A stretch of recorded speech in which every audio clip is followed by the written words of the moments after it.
I had neglected to plug in my phone. But anyway, we're talking about the uptick in discussion about certain events being fake and the significance of context. Because there are what I consider to be deliberate attempts to obfuscate the facts by submerging them in an erroneous perspective, a perspective that is not inclusive of media fakery as being systemic, or the entrainment between mass entertainment and fake events. So if those aren't in your perspective, if it's not part of your analysis and you are a media analyst, then nothing you say is going to be accurate. The same way that we understand pretty well that when you ask ChatGPT something, it's going to give you a very predictable response that is within the boundaries of established mainstream media thought. It goes by the Overton window provided by the mainstream mediation. It doesn't go outside of that. And the perspective that we bring here, the off-world stage perspective, is outside of their Overton window. It's outside of the compartmentalization that's built into the world stage. So let me start with this. Media is the church of the world stage. And the world stage is the internalized Truman Show. The world stage is the model of the world that we're conditioned to accept that augments real with a history of fakery. The model is not the territory. It's just a version of it. It doesn't subtract because they can't subtract from reality itself, but it augments it. So we still exist in objective reality. It's not fake. But there are fake people. There are actors. There are staged theatrical events. And another point that the popular influencer conspiracy theorists will miss is the overarching purpose here. It's not left versus right. I mean, left and right fight over interpretations because they're triangulated like that, and it's all, of course, by design. But one isn't meant to defeat the other. This is the perpetual war. And what the truthers miss is the psy war. The psychological war itself, which is the fake news plus reality, creating a manipulated captive audience who are constantly in a state of sublimated civil war. So the truthers will notice psyops, but they will not notice the bigger picture, the psy war. Second, what's the purpose of this event when it comes to like Charlie Kirk, for example? Martyrdom. Martyrs serve a purpose. Why do religions have stories of martyrs? It really sells their ideology. It creates sympathy. It creates rage. It makes an enemy out of the opposition. And I would say that Charlie Kirk did for the right what George Floyd did for the left. And I said this early on, and a lot of people were confused by this. Although later, I believe the Atlantic did a story on this on the same premise. And interestingly enough, Charlie Kirk's birthday is October 14th. And so it's Charlie Kirk's day. It's like holiday, but it's based on his birthday. And it's also George Floyd's birthday. And if you analyze it, the reason why I'd arrive at this conclusion is simply that George Floyd verified the leftist worldview by his death. He showed the oppressor in action. Same thing with Renee Good, another martyr whose death vindicated the Antifa perspective on the right. That's all the proof you need. They're racist, sexist, xenophobic, fascist. You have a reason to exist and oppose the other side. Well, Charlie Kirk's death revealed for the mainstream Republicans, oh, look, the rabid Antifa left is violent and we need to fight back. So the mainstream Republicans have their worldview validated. And the woke right, conspiracy theorist end, they're able to look at this and say, yeah, look at that. The deep state did it. Israel did it. So the martyrdom of Charlie Kirk helped cement the worldview, to validate the worldviews of the left and the right, the primary faction, and then the faction within the right, which is mainstream and woke, or anti-Islam and anti-Israel. So context matters. I don't care if the person has 1 million subs. If they say Charlie Kirk's death was fake, but then the next thing they say, or the next conversation is about the war in Iran, the Epstein files, and Trump's going to war because Iran shot at him. If they're still mired in misinformation, then that fact has no relevance. Context matters, and the point of view of the person can actually invalidate the observation. Again, these are broken clock truthers. They have the appearance of being right at certain points, but they don't really work. They're not in sync. And it's really, to me, it's really a red flag that it's taken people 2 years to notice Butler and 6 months to notice Charlie. So I'm suggesting that there's an ongoing effort right now to contain this conversation and to submerge it in their sea of irrelevance. They don't want this conversation to get out of their control, because what we're showing here is that the psyops all occur on a timeline, and they are all part of the same meta script. The meta script is your prefabricated history. They already wrote it for you. They decided that they're going to have a worldview monopoly, and they're taking creative control over history itself, and we're living through it and participating in it, not knowing it's a rigged alternate reality game. So mainstream and alt perspectives are not valid when it comes to their opinions. So they have an opinion. I think that this guy wasn't really killed.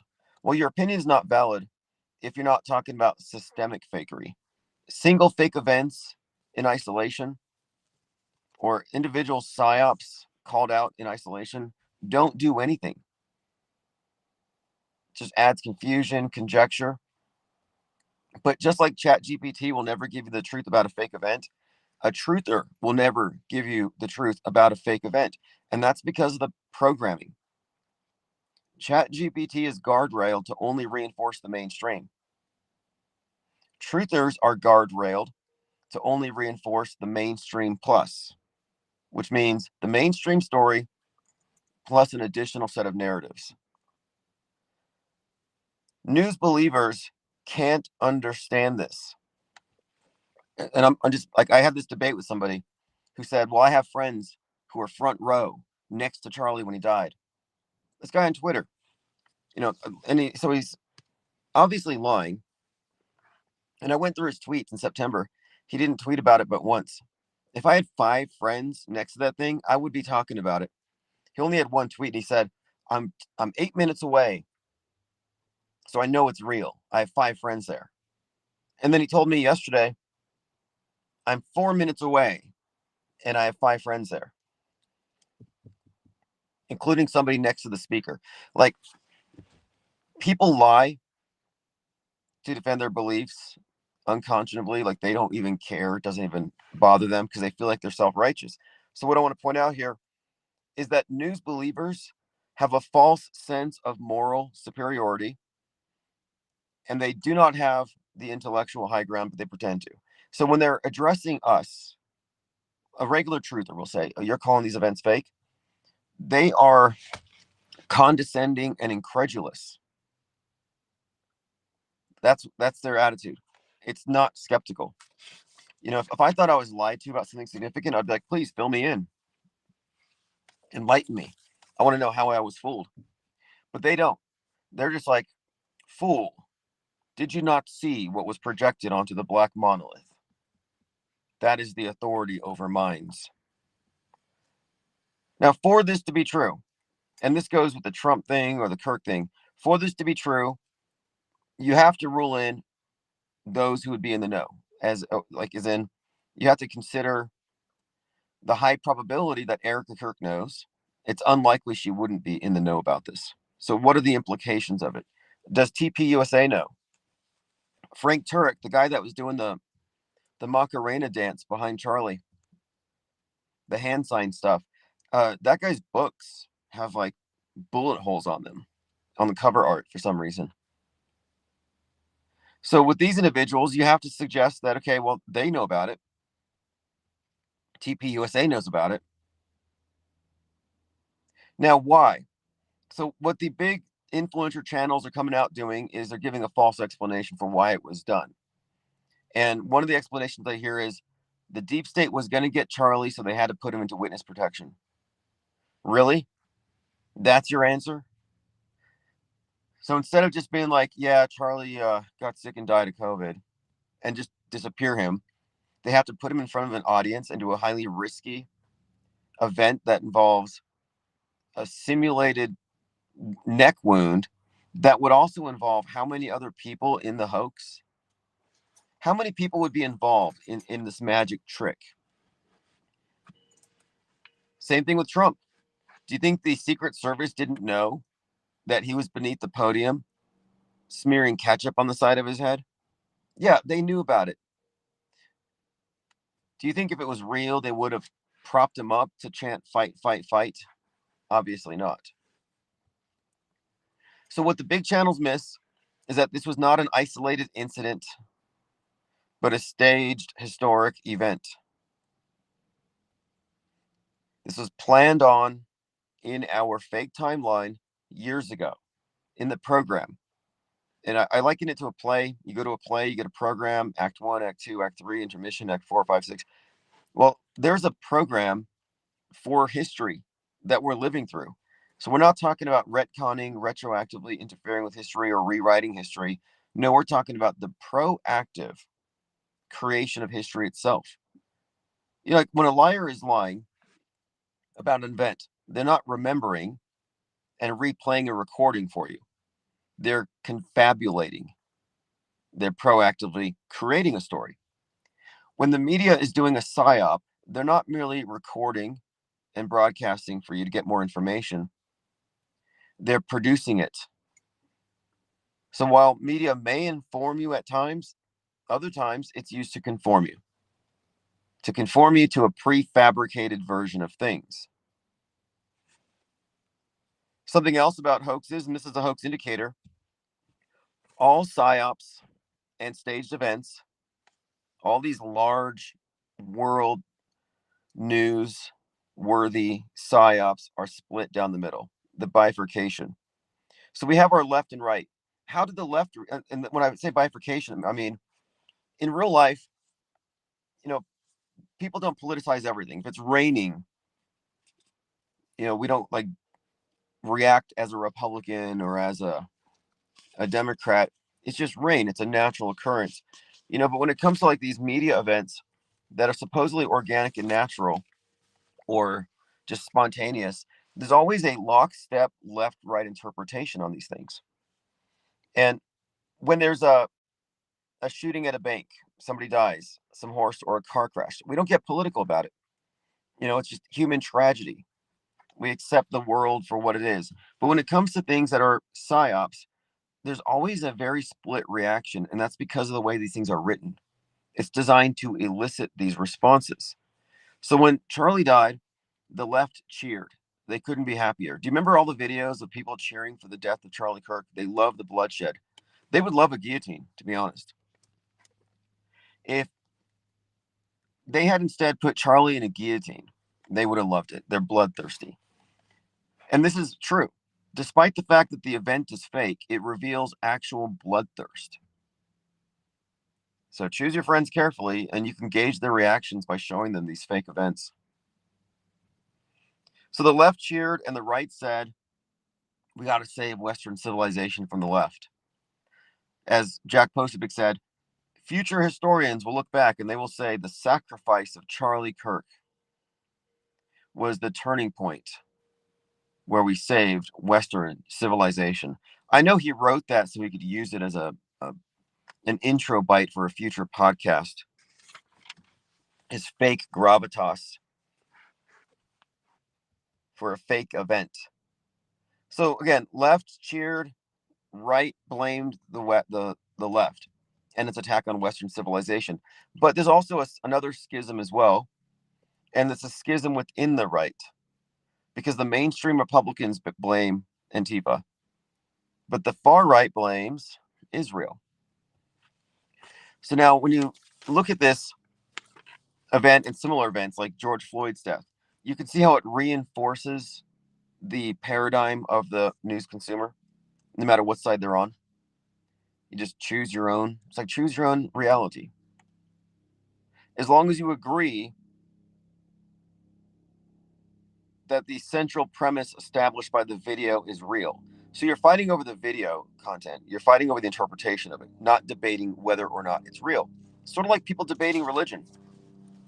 If you have a Catholic debating a Protestant, for example, they're both operating within a closed system that has certain assumptions built into it. Neither of them has taken the position of an atheist. They're both operating on the presumption that God is real as they describe, but they differ on how he operates or what exactly he does. Whereas an atheist would question the entire premise, is this book even valid? Is this a historic document? So we are approaching media as though we were atheists because the media is in fact the church of the world stage. What's up, Mazel? What's up, Ted Stryker? Apologize for letting my phone die in the last stream. I'll probably connect the two together later. I try to keep at least one fully charged battery with me at all times, but now that I'm working a full-time shift, I have to get an additional battery. I actually use my phone at work for a lot of the stuff, but they're going to issue me a company phone. But regardless, batteries are an issue here. Okay, so next, how to spot an agent. How to spot an agent. They don't connect the dots. They treat every event as an isolated incident. They believe that people die in psyops, like sacrifices. There are some people who will say, I don't believe even on the left, some anti-Trump people will say, I don't believe Trump was really shot. But they killed the fireman so they can get some votes. They killed the innocent patsy. Well, there are no patsies. There are no real victims, and there are no martyrs in any of these events, nor heroes. And by the way, Charlie Kirk was not a Christian. He was a psychopath. He is a psychopath. Same with Eric Kirk and Candace Owens. These are psychopathic people because they are wittingly participating in psychological warfare against the multitudes, which isn't really nice. Another thing, too, if you want to spot an agent, they will not talk about predictive programming and concurrent programming. Or if they do talk about predictive programming, they'll mystify it and they'll give you some claptrap about magic and wizards and revelation of the method and how they have to tell you what they're going to do to get your consent so that God gives them a pass for committing wicked crimes. I mean, if that sounds insane to you, it is insane.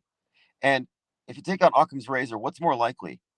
Some batshit explanation about karma and wizards, or there's an entrainment process between entertainment and fake events.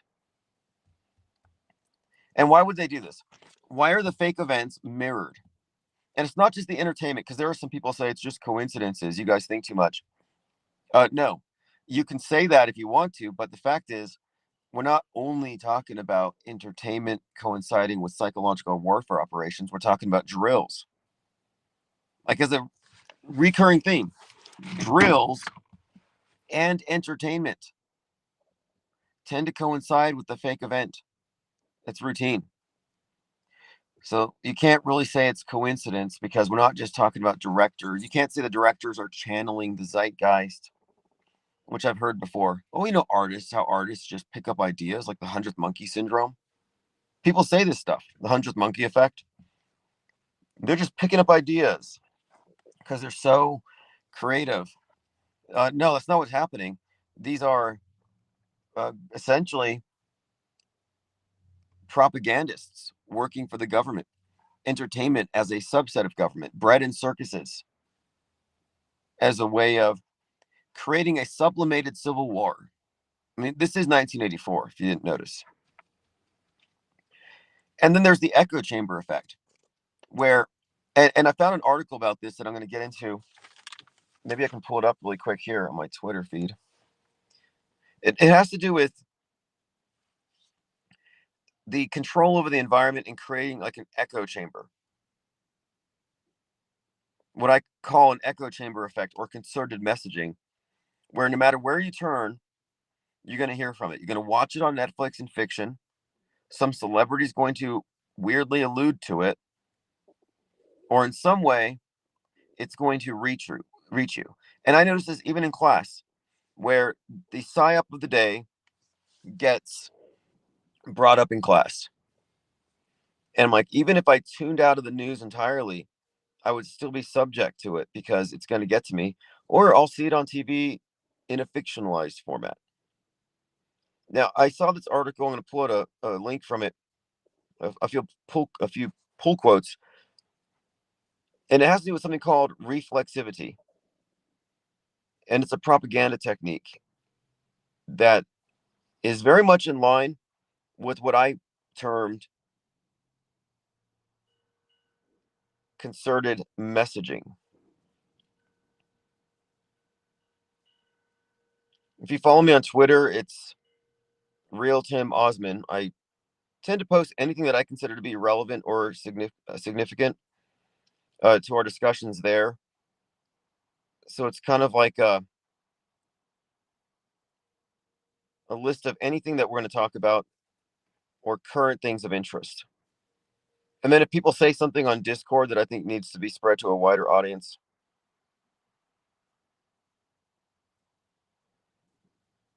all right, I'm getting my scroll on in Discord. By the way, if you want to get into Discord, go to ips.monster and you'll find it. Okay. I don't know if I'm going to find the term reflexivity anytime soon. The Discord server's been exceptionally busy, which I'm thankful for.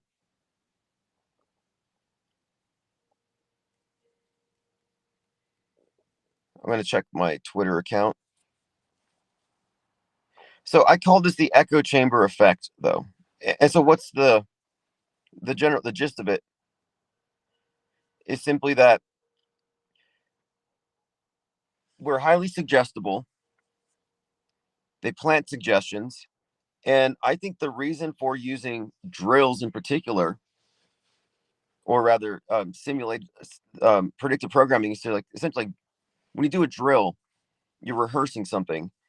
And I think with these movies, they get you to like mentally do drills for things. You mentally get acclimated to conditions, or it even shapes your expectations to a large degree, much like advertising. I don't really separate propaganda from advertising, like product placement. How many times do you have to be confronted with something before you just make a buying decision? And so what I see here is that we are being pre-sold events and even people. Like Erica Kirk was pre-sold to us. Donald Trump was certainly pre-sold to us long in advance.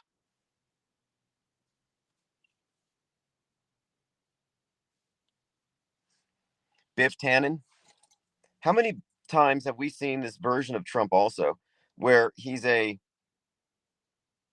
bully, a villain, a real estate magnate, some corrupt, tyrannical figure? It's like they're characterized in advance, and then these characterizations are merged when you see them on the screen. Let me see who's here. Okay, we've got about 30 people here. We had a little bit of a drop off because I had change my batteries. But oh, by the way, this is just a little bit of trivia. I asked AI, was the Death Star inspired by Saturn's moon, Mimas? And it says no, it's a coincidence. The film was made 3 years before Mimas's images were resolved enough to see that crater in the side. So it has that massive crater that looks just like the one on the Death Star. Well, yeah, apparently it's just a coincidence. And that's not the only connection here between Darth Vader and Saturn. It's actually built into his character. There's a lot of symbolism. I've been discussing for some time the symbolism in movies that connects it to certain religious motifs, the death of Osiris, etc. And I think the reason why, and this is something of a recent conclusion, is that the world state church, which is what it is for all intents and purposes, it's become a church, media itself, is actually appropriating the iconography, symbols, myths, and archetypes from religion because it is supplanting religion itself. It's replacing it. It's not that it's phasing it out, because there still is that intentional division between progressive and traditional, but it certainly is amalgamating all worldviews into one master worldview, a new universal religion.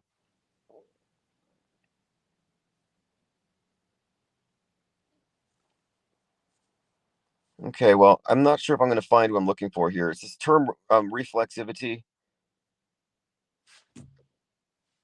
If you go through my Discord server, you might be able to find it. I've also seen it called an immersive illusion. So, okay, I found it here. So, if you look at that TV show Space Cadets, they had 5 people convinced they were going to space, and they said it was a result of an immersive illusion, and the fact that 5 of the astronauts were actually actors, and the other 5 were fools. So as long as they kept the fools separate from each other, they couldn't form conspiracy theories and arrive at an accurate conclusion that they weren't really in space. And I think that's how it works with these truthers. So this big truther channel is saying, I think Charlie Kirk was fake killed. Okay, well, it sounds legit in a way because he's saying something that's true, but he's also preventing you, or he's gathering the people who are questioning this event. He's preventing them from arriving at the accurate conclusion. It's what you would call a limited hangout. Okay, here it is. And this was tweeted by James Lindsay, who's a Politico on the right, a critic of far, far right. I don't consider him a source of very much, but his thinking is clear in some ways. He says one of the ways reflexive propaganda campaigns spread is through what we call reflexive network dynamics. This is a very important concept for understanding propaganda today and the weaponizing of the algorithms.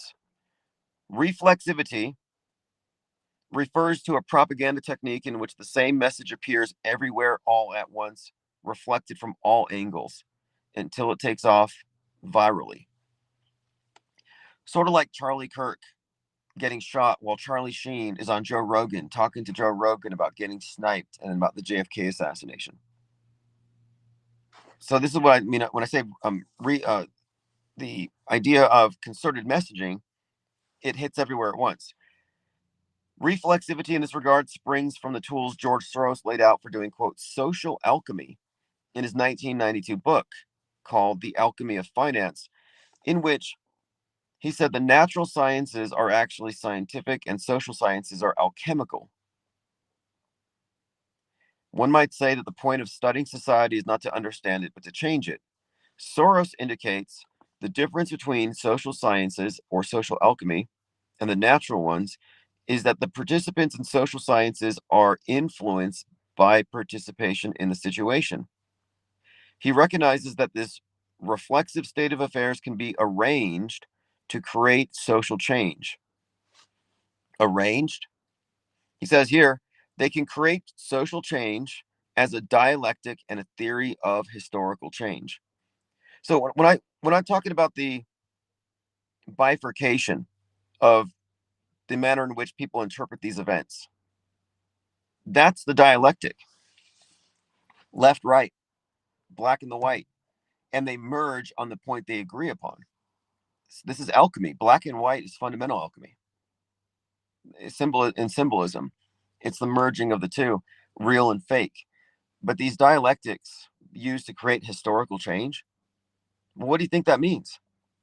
That's exactly what's happening. What do you think it means when they say they're controlling history? It's not just about winning the vote for their side, some temporary victory.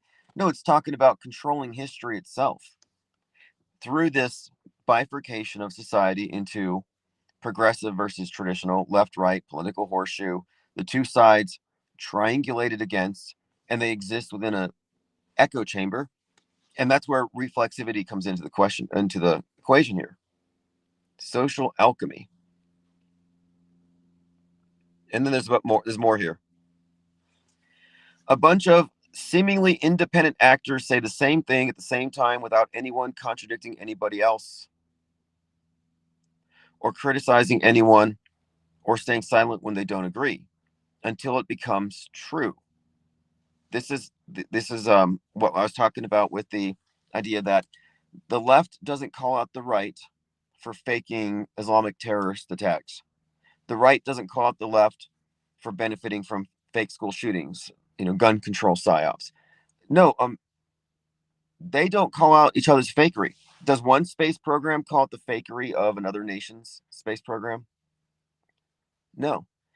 The most you'll hear is America faked the moon landing to trick the Russians. But they don't say the space station's fake because they're all in on it. When it comes to the psyops, they're all in on it. Left media, right media, alternative media, they're in on it. Alex Jones isn't there to call out psyops. He is a psyop. He is a reinforcer of alt media paradigms when it comes to every single event and its effects. He may offer this alternative view, but he never subtracts from the basic story as established. It's all about controlling how you see the world, your point of view. And if your point of view is within the world stage, it's going to be submerged in the presuppositions built into the world stage. So now here's another from this piece here. The same lie comes out of 100 influential mouths at the same time, all pointing in the same direction. And that's what he's talking about. The same lie hits you from everyone, gets reflected around, amplified by the algorithm, and the network is designed to game. Yeah, so that's what I'm talking about. This is a rigged game. And it seems like right now, as we speak, a lot of channels are suddenly talking about Charlie Kirk and Trump's Butler, Pennsylvania shooting being fake. So I got this comment from someone when I said they staged Charlie Kirk's fake death special effects, and they said, "Were you there?" And here was my response to that. If you watch a professional wrestling match on TV or a magic show, do you have the perspective to call it fake? Because if you're going to say you can't call that fake because you weren't there, well, then don't call the next magic show you watch on TV fake. When you watch professional wrestling, it looks real on TV. How can you call that fake? So, what is your basis for calling it fake? Oh, you know something about it. But what if it hadn't been disclosed yet? Because they disclosed the fact that wrestling was fake only, in the 80s. But before that, the authorities wouldn't have agreed. So what would your opinion have been?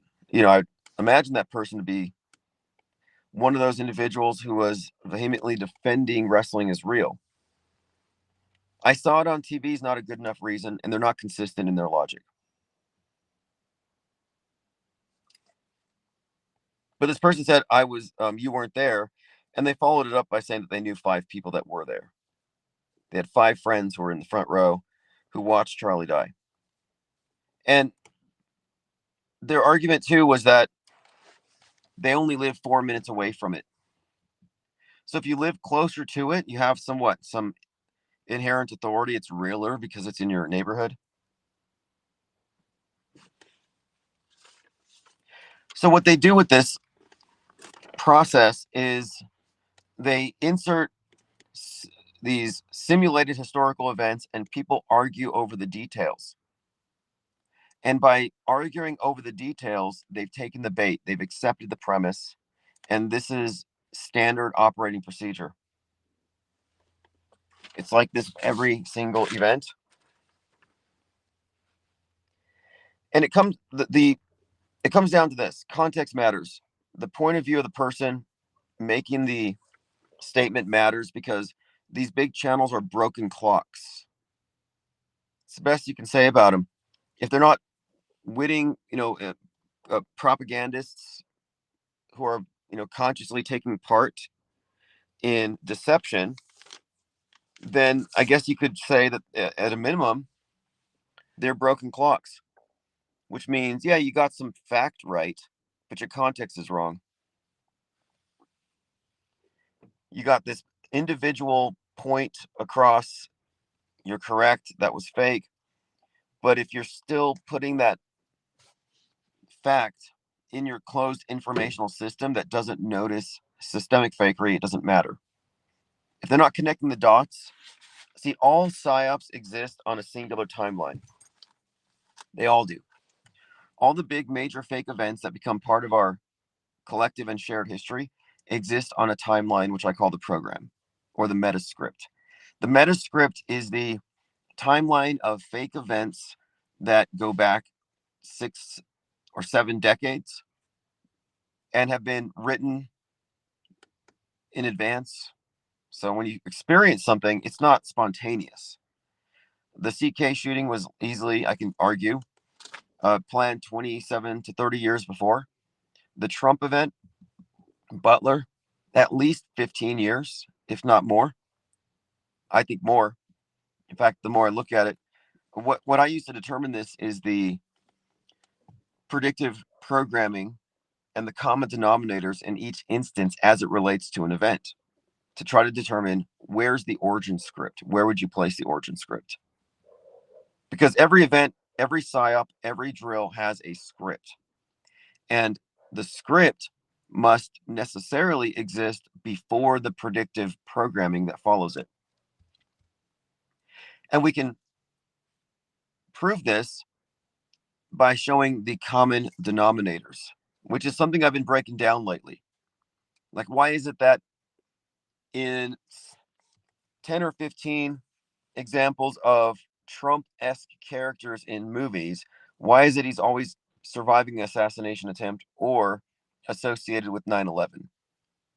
Second, why is it that in the ones where he survives an assassination attempt, where his corresponding character survives, why is it that there's always an antagonist who seems to fit a certain profile? So again, media is the church of the world stage. They did this as just yet another chapter. Charlie Kirk's death was to create a martyr.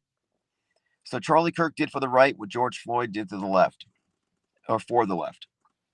The left needed George Floyd and Renee Good so they could say, look, the system is systemically racist, sexist, xenophobic, and fascist. When Charlie Kirk dies, the right can say, yeah, Antifa's out of control. We got to save Western civilization against the far left, against the communists. And then the woke right will say, well, actually, Charlie Kirk was killed by Israel, so we need to do something about world domination by Israel. You see, every single side is able to take the martyr story and apply it to their particular perspective. They all benefit from the person being, dead.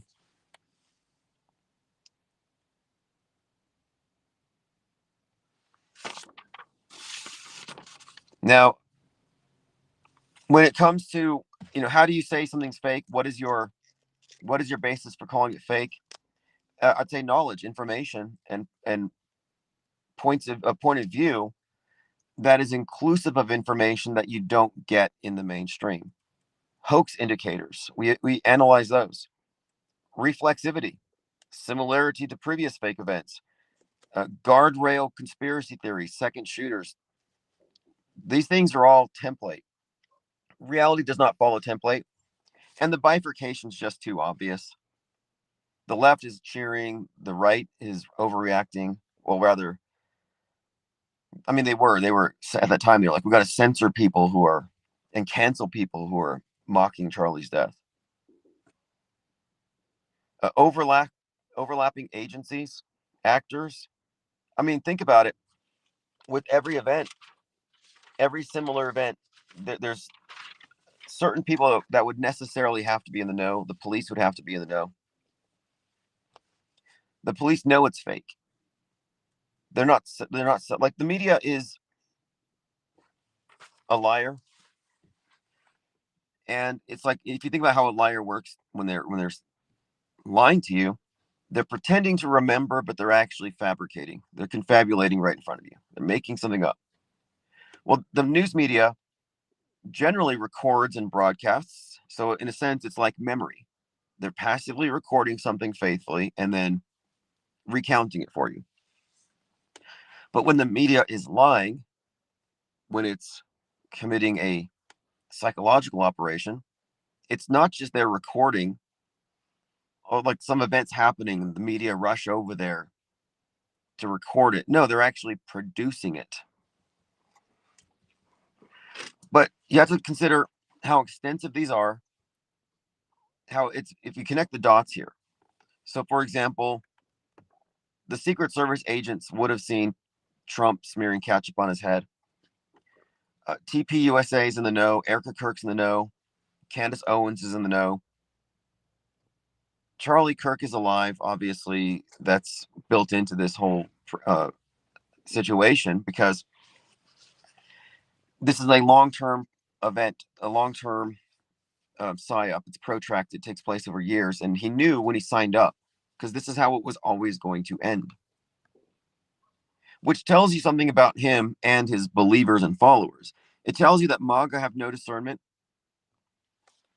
It tells you that if you wave the banner of one religion or another, the believers will just put down their critical thinking. Because at a minimum, you'd have to call him a wolf in sheep's clothing. I would say outright psychopath. You can get a lot of money, and you're going to play this role.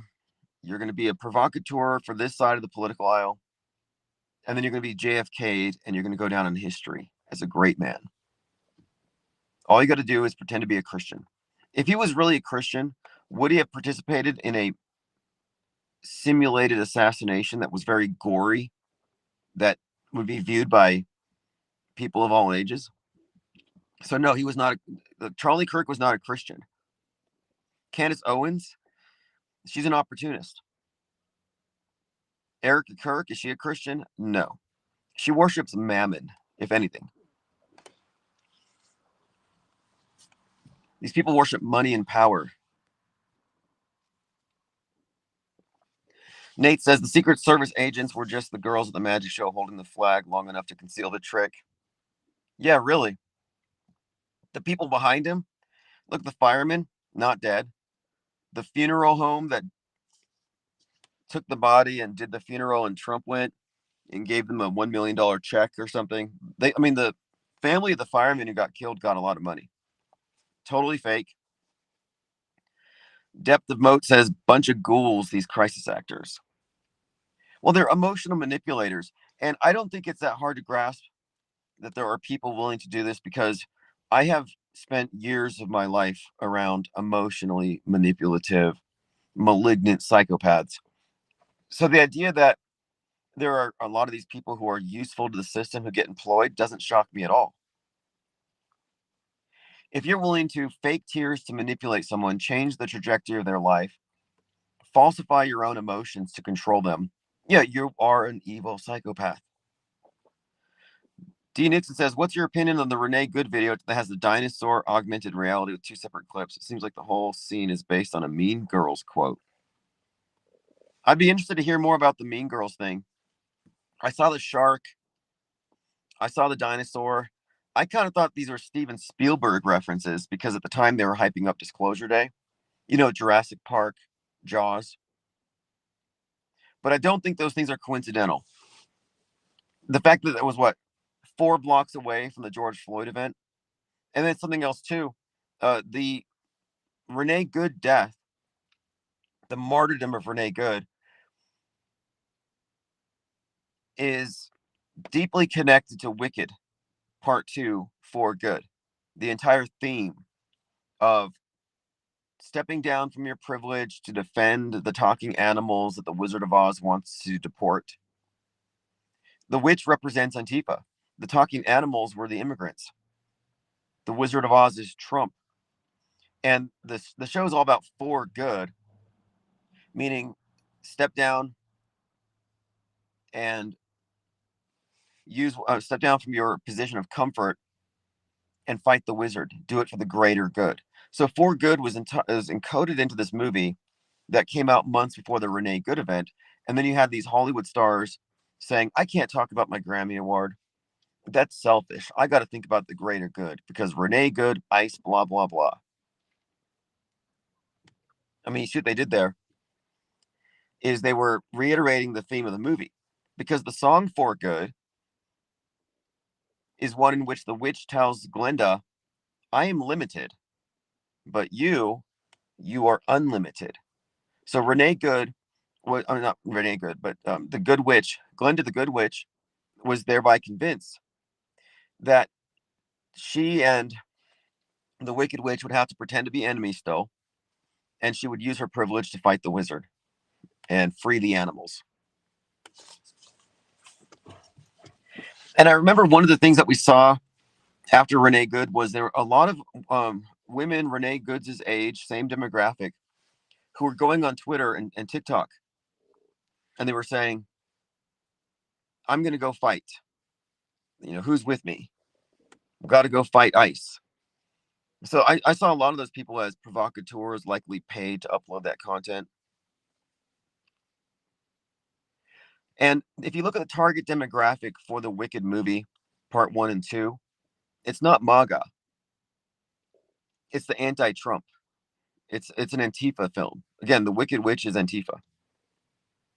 So the correlation here with these other events is that Renee Good says to the left, yeah, you're fighting a racist, oppressist, sexist system. You have the moral high ground. Keep up the good fight. That's their whole premise. It's reestablished now by the death of Renee Good. George Floyd reiterated the same thing. Yeah, cops are racist, systemic racism. America needs to be fundamentally transformed.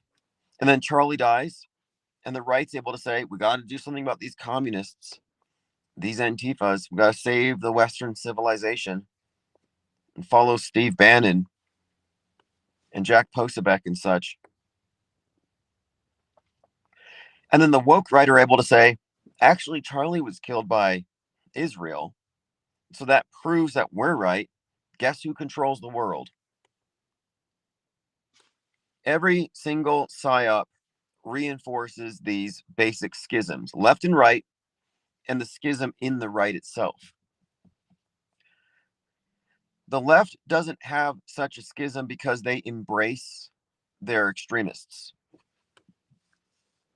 If the right-wing extremists mouth off about certain ethnic groups or races, they say sexist stuff, like Nick Fuentes was like, your body, my choice, if you recall that.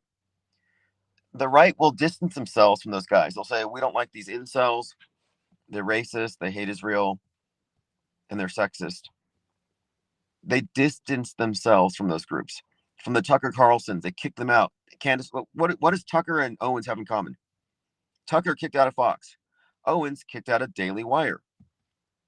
These are performative firings because they need this schism in the left and right.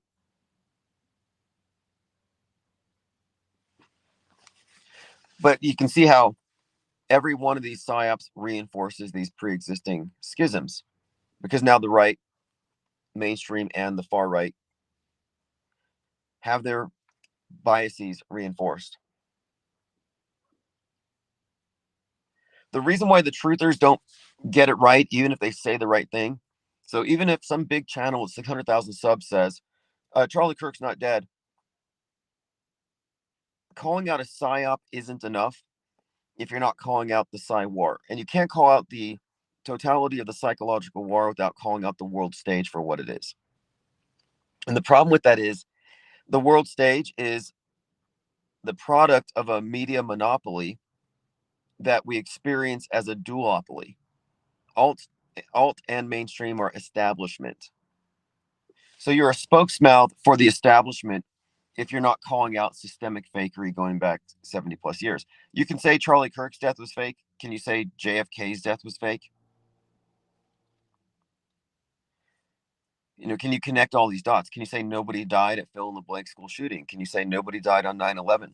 Or are you attached to any of these myths? If you're still holding on to any of these foundational lies, you can't exit the world stage, which is a closed system of information, and you don't have the what I call psy-war awareness. Mainstreamers don't know about psyops. Conspiracy theorists call everything a psyop. What they miss is the psy-war, which is the meta script that ties all the psyops together. The Hidden Hand says a lot of the people doing this to Americans have converted to Judaism. They teach that Jesus is fake and they're supposed to destroy Christianity. I don't think Jesus is real. I mean, I think he's as fake as Serapis and Zeus, and he's a construct. I mean, you can't say he's historically a real person. I mean, what is your source? And even if you could claim that, oh, some writer mentioned him and it was the right person, it doesn't automatically say, therefore, all these miracles were true. The Matthew, Mark, Luke, and John, the Gospels were written, 40 years after the fact? Like, you don't trust the news, but you're going to trust scripture as though it's historic and accurate and documented as facts before journalism was invented, before there was any kind of, standards of evidence. I mean, you're dealing with myths. So I think you got to recognize here that when you think that you're, and when you're bringing religion into psyop analysis, you're likely going to maybe fall for some of the emotional appeals. Like, for example, Charlie Kirk was not a Christian. Charlie Kirk was a crisis actor and a psychopath.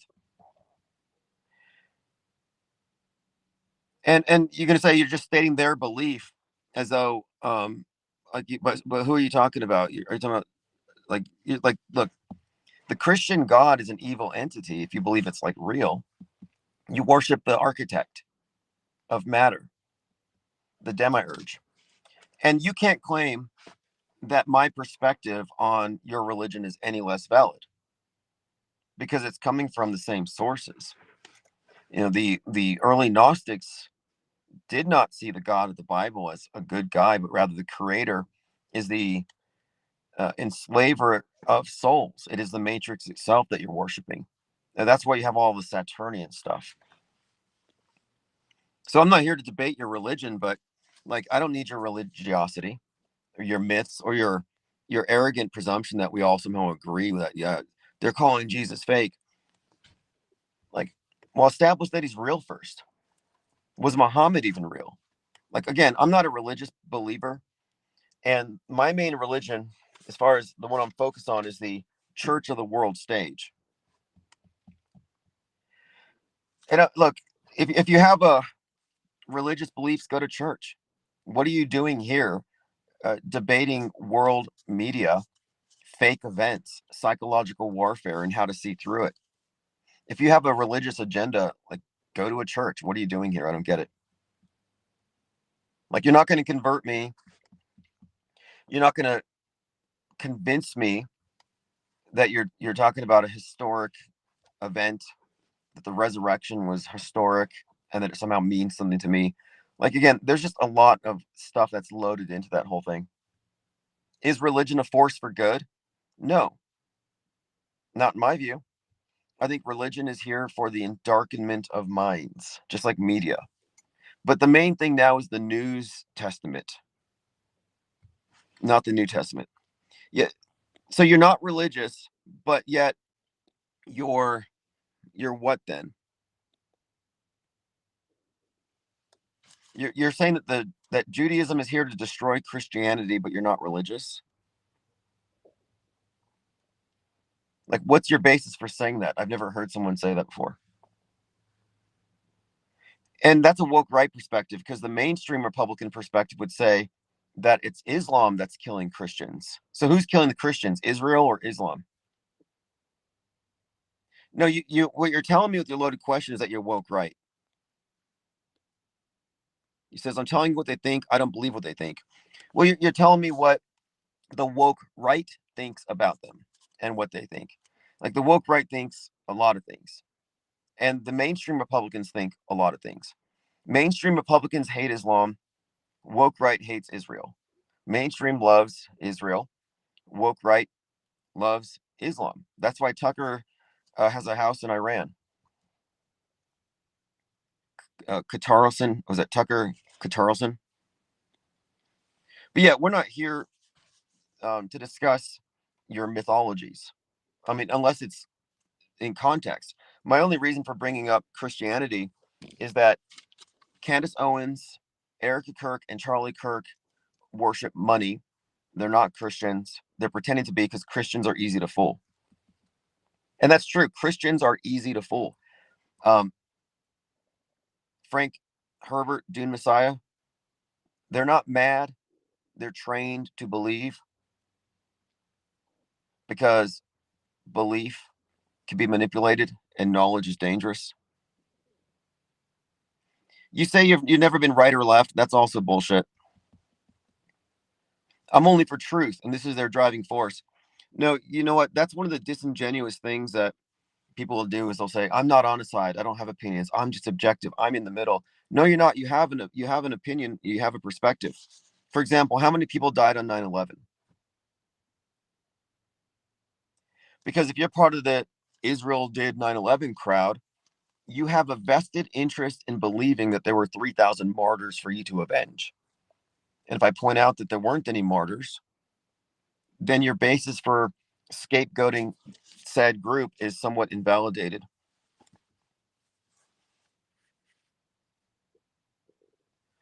And something else that you snakes do.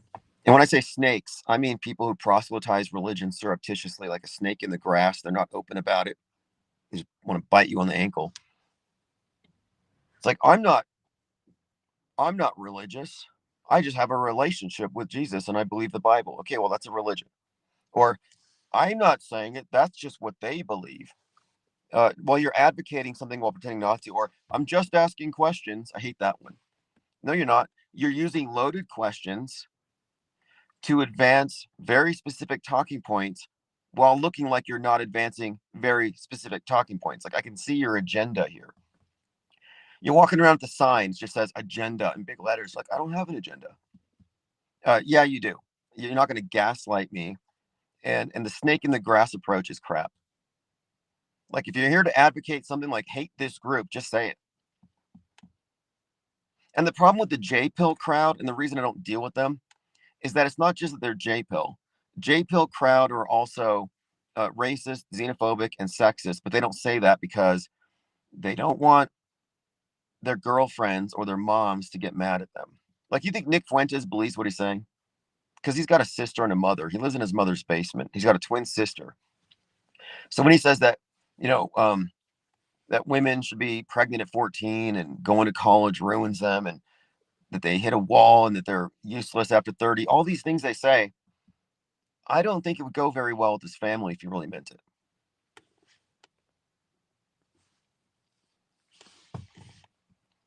But yeah, we get these sneaky proselytizers, and it's like, I don't tolerate them. I said it earlier. I don't care if you're woke left, Antifa, or you're woke right. If you're advancing critical race theory or critical Israel theory, we're just going to kick you because you have places to go. If you're Antifa, go burn a trash can. Go scream at cars. If you're woke right, go listen to Nick Fuentes or go do some look smashing. What do they call it? The hammer smashing. Go look smacks like clavicular, where they tap themselves with hammers because they think it makes them chiseled. It is so dumb. But that's your crowd. That's your tribe.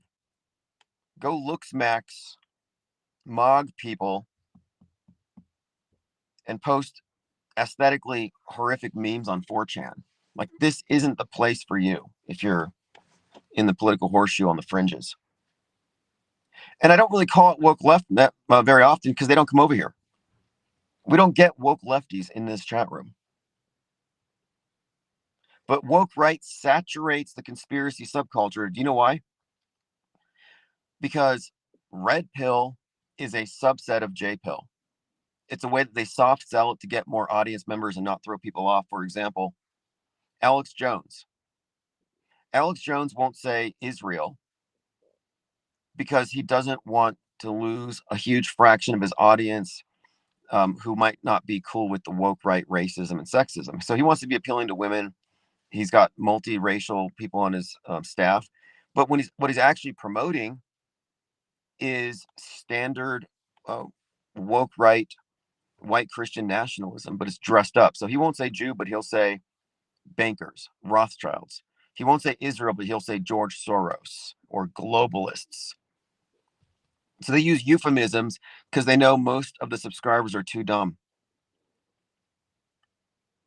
Well, no, I appreciate you following me here, but like I'm just saying here, if you're spreading stuff about Jews or something like that, like, or Christians and stuff, like, I don't know where you're coming from. Like, you're mischaracterizing, or maybe you're accurately characterizing. I don't know, but like, if you're gonna come over here with an agenda, just say it. Like, I don't have time to treat any particular religion like it's special because I think they're all mind shackles. But I'm not going to pretend like, yeah, I agree with you, man. That particular group is worse than this group. This group worships the demiurge. You guys worship the enslaver of souls, this god construct that essentially, and when I say it's real or fake, I think it's a construct invented by man to control man. Look at Serapis. This guy's like, they're trying to convince you Jesus was fake. You're saying you don't have an agenda. Your implied assumption is that Jesus is a real historic character, and it would be bad to say that he's not. Oh, these people are bad because they don't believe in baby Jesus. Like, I don't believe in that either. Am I bad?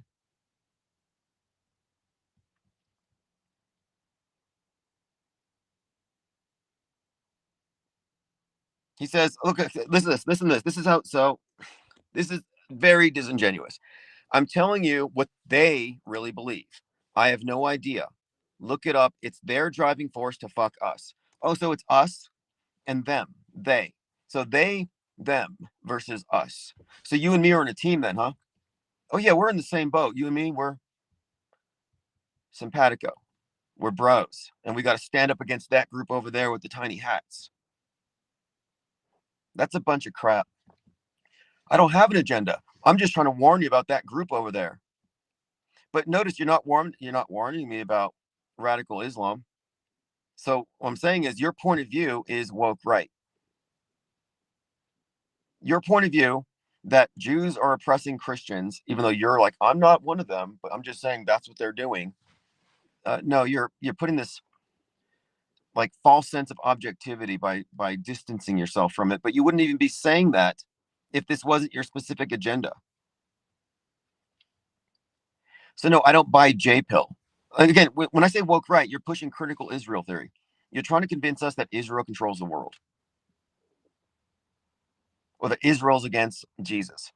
It's like, well, why would you even care?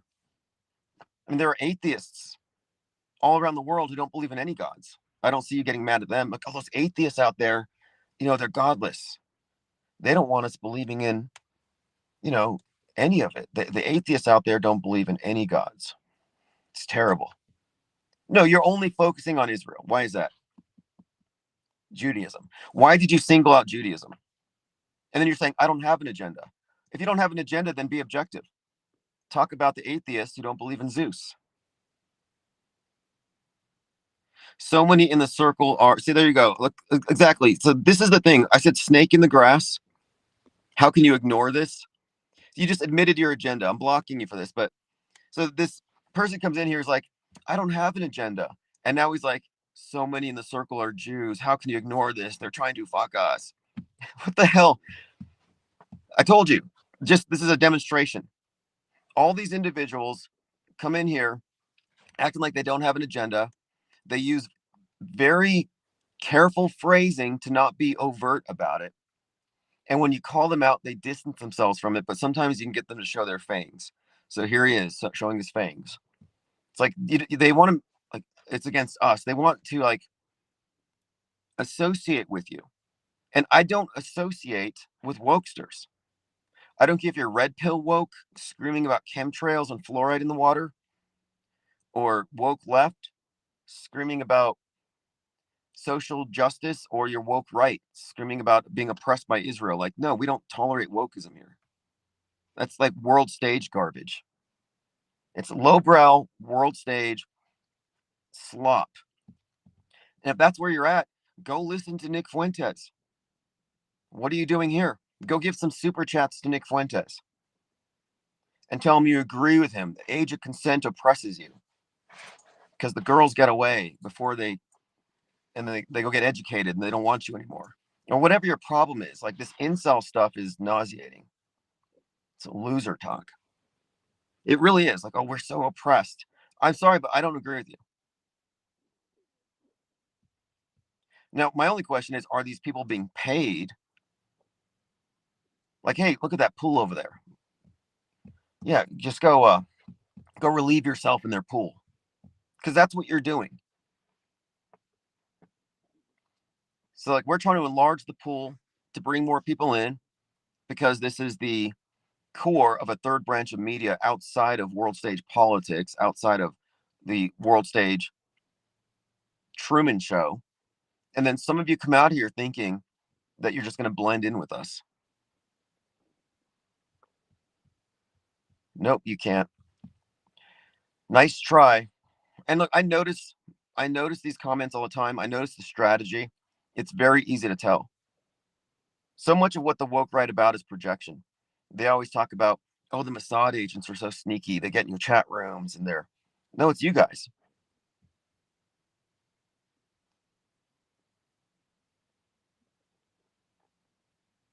But again, what are you doing here? Is my question. Because if I felt like there was a threat that I needed to warn everybody about, I wouldn't go to the only think tank on the internet that disagrees with me fundamentally. Like, go find your audience, go find your tribe, go find your saloon. Go to Alex Jonestown, have some Kool-Aid. Go take a walk down Q Street, hit a Q pipe, get some red pills from a reputable dealer. Like, go get your fix, go get your truth entertainment. But that's not what we're here for. And something else they always say, they come in like, oh, dude, we've been bros forever. I've listened to you for years. I listen to you every night. I tell my family about you. And it's like, you just joined my YouTube channel yesterday. It's an emotional appeal.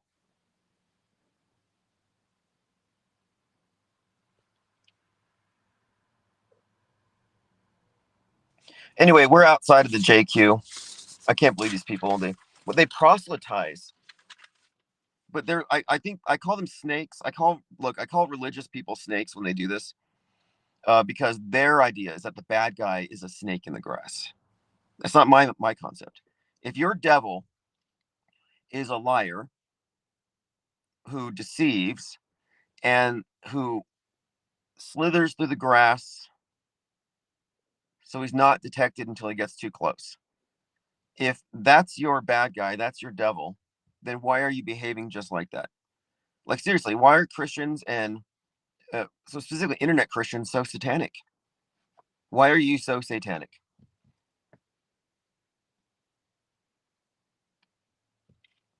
Like, like people say to Google, don't be evil.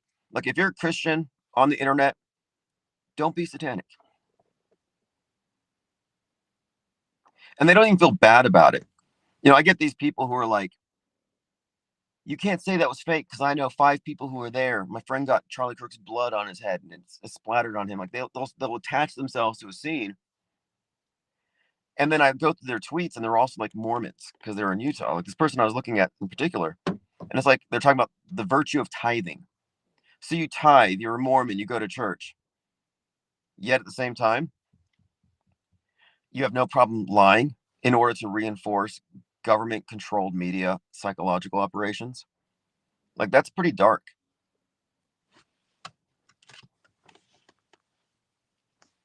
But yeah, I mean, there's other platforms. I'm not recommending any, but if you are a JPill person, I will just redirect you to 4chan, Nick Fuentes, and Candace Owens. That's more your speed. I don't mean to take up time with that stuff here, but I saw another person pushing the same thing recently. In fact, I've got rid of about 4 J pillars in the last month. And I'm doing that for their benefit as well, because now you can go fight your cause around people who care instead of wasting your time, energy, and resources here where we're just going to mock you. Like, oh, my white genocide. But no, there's no such thing as white genocide. Anyway, I have to head out to my work here in a minute. So we'll be back this evening. Thanks for all the comments. Thanks for the new members. Thanks for the super chats. I'll be off in the next couple of days. So I'm collaborating with somebody on a video on the Charlie Kirk event. And I have a bunch of notes here I didn't even get to. But I really want to introduce the concept of reflexivity, social alchemy, dialectics, and historical change.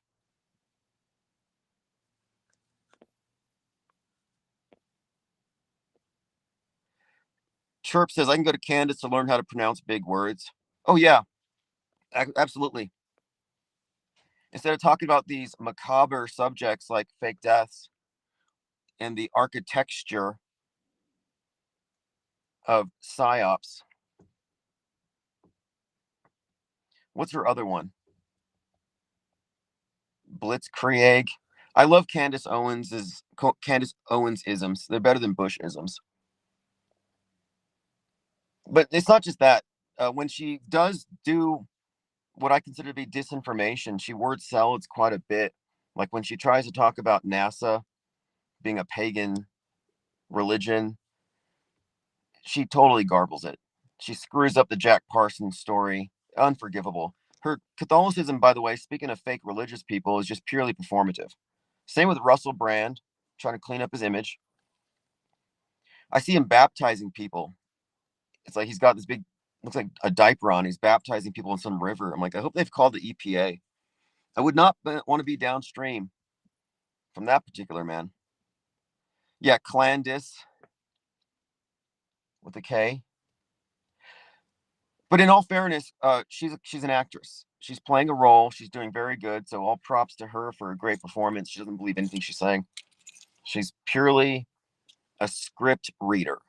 And there are some indications she's using a teleprompter, which might explain why she screws up on a lot of these words, because I don't think she would be using those words if they weren't teleprompted for her.